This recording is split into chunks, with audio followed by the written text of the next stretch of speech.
wanted to just let everybody know they're tuning into Wealth Legacies Group's Wealth Psychology on Sylvia Global Media, and my guest is Erik Newton of Heath-Newton LLP, based out of San Francisco. And next up is we're going to be talking about the nuts and bolts of prenups. So, our first approach is always to establish the framework for the conversation, that the purpose of the conversation is to strengthen the marriage, and that if you're not having the conversation for that purpose, you probably shouldn't be having the conversation at all. So, starting from that premise, our approach at the firm No, is I have to slow you down, because when you said you probably shouldn't be having this conversation, I'm thinking you probably might want to even look at whether you should be getting married. Like, if you can't have a conversation that this is this significant and important and a core value about security, whoa, you got to look at, do I really trust myself with this person, and how do they, that's really vital. Yeah. Sorry to interrupt, but go on.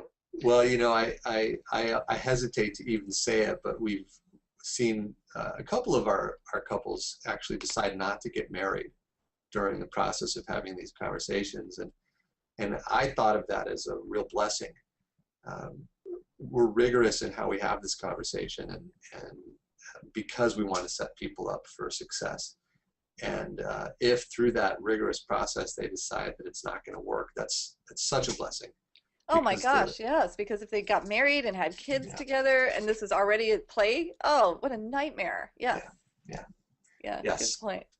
So the way we approach it is we just start scratching below the surface and looking at the details of whatever the couple has said that they already know that they want. And it doesn't take long. And whatever the topic is, I can give you some specific examples, but as soon as you dig below the surface, you find that they haven't really thought it through. Real estate and business interests are the two biggest. The business interests are particularly complicated because the default law in California says that your personal effort is owned by the community once you're married. So it's not just the income that you earn, it's your actual, your blood, sweat, and tears. It's the work that you put into things is owned by the community. So if you're building a business, even if you acquired it prior to marriage, if you're building it during the marriage, it becomes community property to a certain degree because of the effort that you're putting into it.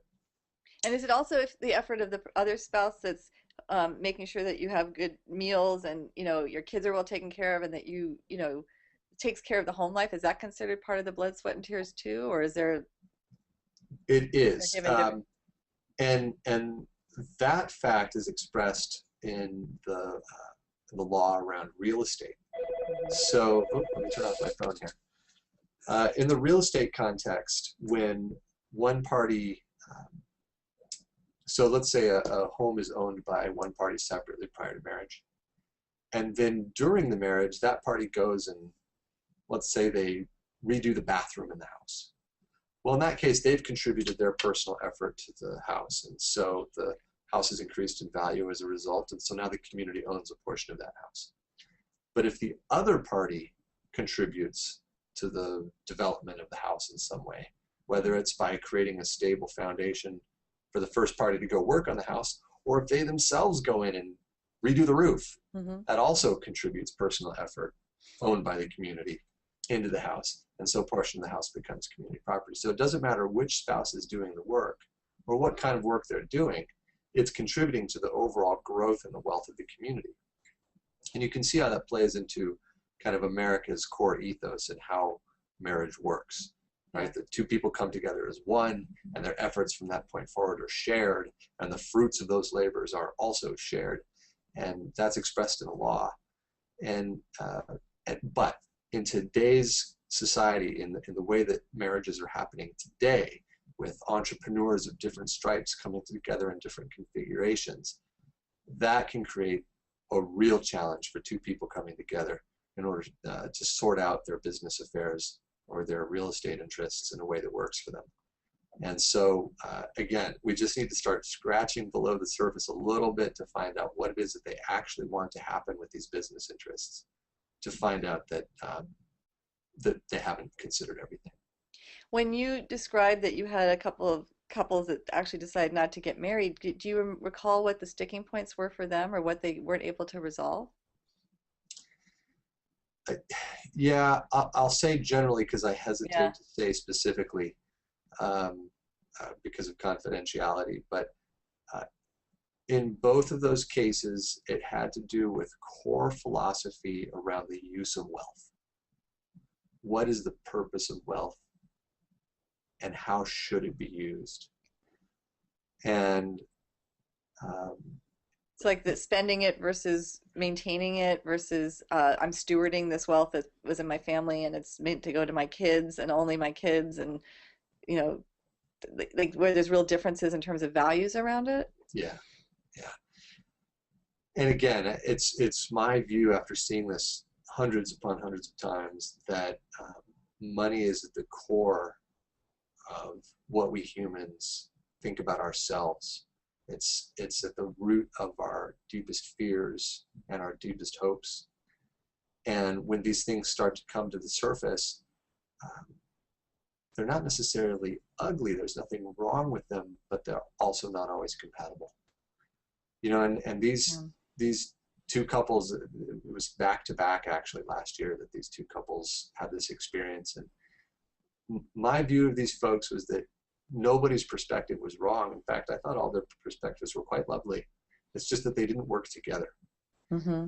And that's fine, right? In fact, I bumped into one of these people recently at a social outing, and he was expressing how happy he is in his new relationship, and he felt like he learned a lot from that experience, and things are moving forward happily. So, oh, that must have made you feel good. It did. It really did. I hoped that was the case, and it was really great to see it in reality. It's so fascinating listening to this because this is kind of like, you know, lawyer turned marriage counselor turned, you know, it used to be that people were so involved in their church, their religious institutions, that they would go and get their premarital counseling through the clergy, and there'd be strong values that would, and I'm sure some people tuning into this, it's like, absolutely, I'm in my premarital, you know, counseling program right now, and that's fantastic. And as people don't necessarily use those resources or have them, it's an amazing position to be in as a lawyer, where you're looking at the nuts and bolts of the legal questions that these people are encountering, and you're ending up supporting them and really finding out if this is a real clear match where they're really compatible. Yeah, it's such an honor to be in that position. You know, I care so much about human relationships, and the romantic dynamic is my favorite of all. And it's my belief, I think my deepest belief, that we come together in order to grow. And we come together, and invariably our issues come to the forefront because we're in a romantic relationship. Our unresolved issues come up. And when they do, some people ignore those issues. Some people break up as a result of those issues. And some people grab onto those issues and they go deeper into their relationship, and they end up having more beautiful, happier, more fulfilling lives as a result. And that's what I aim for. And I do it in my small way as a lawyer. And some people can hear it and some people can't, but that's what we aim for at our firm. Wow, this is so great. In our next segment, I really want to focus on the issues that face blended families, because you just spoke into something really important that they definitely encounter more so than other families. So if you're just tuning in, this is Emily Bouchard with the Wealth Psychology show at Sylvia Global Media, and my guest is Erik Newton of Heath-Newton LLP.